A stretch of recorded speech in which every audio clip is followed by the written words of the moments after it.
Hello friends, स्वागत है एक बार फिर आपका अपने YouTube channel mystery of Mewat पर। इस वीडियो में हम बात करेंगे मेवात के 5वें सुल्तान खानजादा राजपूत राजा जलाल खान के बारे में। चलो दोस्तों, शुरू करते हैं।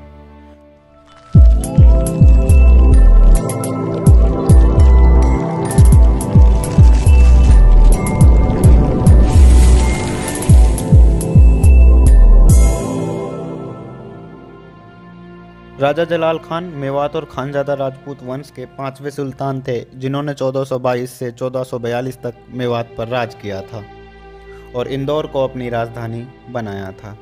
राजा जलाल खान उस वक्त मेवात के सुल्तान बने जब मेवात राजशाही के बुरे दौर से गुजर रहा था।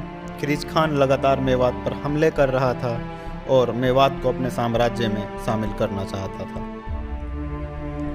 लगातार हुए हमलों की वजह से ही मेवात के सुल्तान और उनकी सेना 1421 में खिरिज खान को रोकने में नाकाम रही, जिसके परिणाम स्वरूप राजा अकलीम खान अपने कार्यवाहक सुल्तान फिरोज खान और फौज के साथ अरावली की पहाड़ियों में जा छुपे थे। एक तरह से देखा जाए तो मेवात खिरिज खान के अधीन हो गया था, लेकिन इसी वर्ष 1421 में खिरिज खान की मृत्यु हो गई थी और वो मेवात को कभी भी अपने साम्राज्य में स्थापित नहीं कर पाए थे।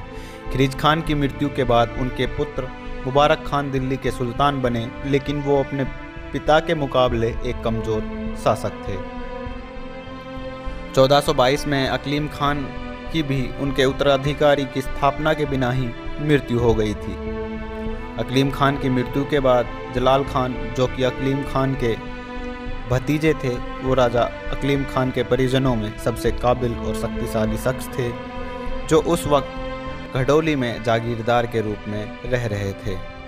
मेवात के शासक के रूप में जलाल खान मेवात के लोगों की पहली पसंद थे और उन्होंने जलाल खान पर मेवात का सुल्तान बनने के लिए दबाव बनाया। खानजादा राजपूतों के रिश्तेदार और मेवात की जनता के बीच तीखी झड़पों के बाद जलाल खान मेवात के सुल्तान बने और इंदौर को अपनी राजधानी के रूप में स्वीकार किया।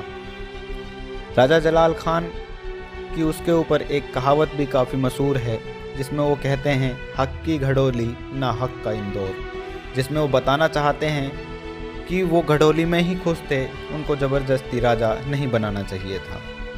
राजा जलाल खान ने खुद को फतेहुद्दीन जलाल शाह के रूप में संबोधित किया और मेवात के साम्राज्य को एक नई शैली से संबोधित किया। जलाल खान ने राजशाही संभालने के ठीक बाद मेवात के राजस्व को बंद कर दिया और दिल्ली के सुल्तान मुबारक शाह से अपने संबंधों को ख़त्म कर दिया था और मेवात को दोबारा से स्वतंत्र राष्ट्र घोषित कर दिया था। लगातार हमलों की वजह से मेवात क्षेत्र बेरहमी से तबाह और बर्बाद हो चुका था। बावजूद इसके जलाल खान ने खुद को एक शक्तिशाली शासक के रूप में स्थापित किया। जलाल खान द्वारा मेवात को स्वतंत्र राष्ट्र घोषित करने के परिणाम स्वरूप 1424 में दिल्ली के सुल्तान मुबारक शाह ने मेवात की राजधानी इंदौर पर हमला कर दिया। शाही सेना को अपने ऊपर हावी होता देख मेवाती सेना झिरकी पहाड़ियों की ओर बढ़ती चली गई, जो कि उनका आत्मरक्षा के लिए सबसे मजबूत इलाका था, और शाही सेना को बिना नतीजे वापस लौटने के लिए मजबूर किया। 1425 में सुल्तान मुबारक शाह ने फिर से इंदौर के किले पर हमला किया और इस बार जलाल खान और कादर खान के नेतृत्व में मेवाती सेना किले को बचाने में नाकाम रही, तो उन्होंने पुरानी रणनीति लागू की और गुप्त रूप से पहाड़ी रास्ते से होते हुए अलवर के लिए रवाना हो गए। सुल्तान मुबारक शाह ने इंदौर किले को नष्ट कर दिया और उनका पीछा किया।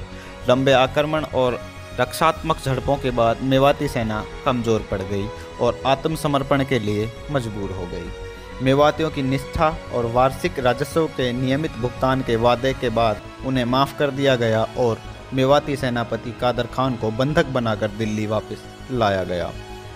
मेवातियों के खिलाफ दोहराए अभियानों ने उन्हें शांत नहीं होने दिया और अलवर हमले के 4 महीने बाद मेवात में एक बार फिर गड़बड़ी पैदा हो गई और सम्राट ने एक बार फिर उनके खिलाफ सेना भेज दी।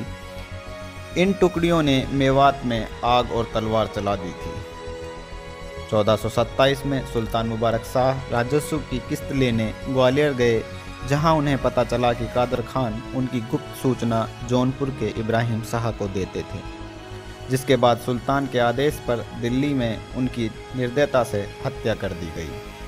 इस प्रकरण के परिणाम स्वरूप जलाल खान और मुबारक शाह के बीच वफादारी का उल्लंघन हुआ भाई की हत्या और मेवातियों की वफादारी के उल्लंघन की वजह से राजा जलाल खान की अध्यक्षता में मेवात में सुल्तान शाह के खिलाफ विद्रोह हुआ और वार्षिक राजस्व को देने से इनकार कर दिया गया।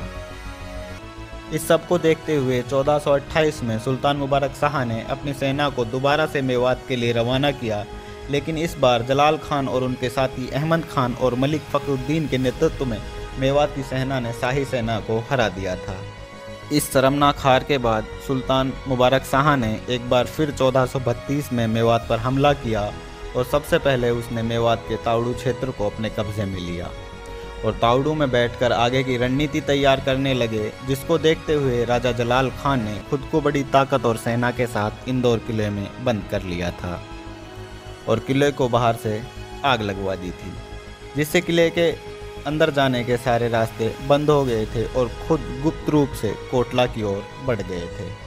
शाही सेना ने इंदौर बंदरगाह पर कब्जा कर लिया था और तिजौरा की तरफ बढ़ गए थे और मेवात राष्ट्र के बड़े हिस्से को तबाह बर्बाद कर दिया था।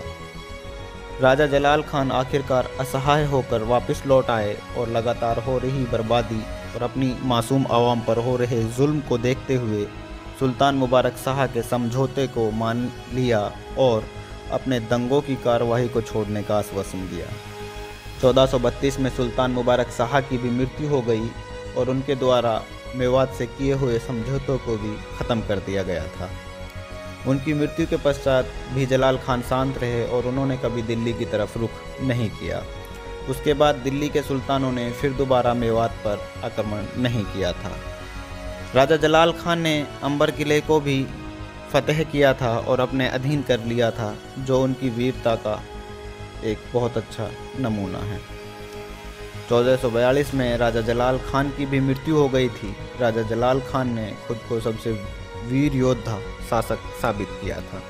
उन्होंने अपनी प्रजा के खातिर दिल्ली के सुल्तानों के साथ संघर्ष किया और अपनी वीरता से कभी समझौता नहीं किया था, क्योंकि मेवात इलाके में कृषि उत्पादन बहुत कम था और अधिकांश भाग शुष्क और पहाड़ी था, जिसके कारण राजस्व देना वहां के निवासियों के लिए बहुत ही कठिन था। इसलिए वो हमेशा दिल्ली के सुल्तानों से लड़ते रहे। राजा जलाल खान ने राजशाही अपने पुत्र अहमद खान के हवाले की और अहमद खान ने मेवात के छठे सुल्तान के रूप में मेवात की राजशाही को संभाला। अहमद खान के ऊपर हम अगली वीडियो में बात करेंगे। इस वीडियो में इतना ही दोस्तों। वीडियो को आखिर तक देखने के लिए आपका दिल से धन्यवाद। वीडियो को लाइक करें, चैनल को सब्सक्राइब करें और ज़्यादा से ज़्यादा अपने दोस्तों के साथ शेयर करें। थैंक यू सो मच दोस्तों।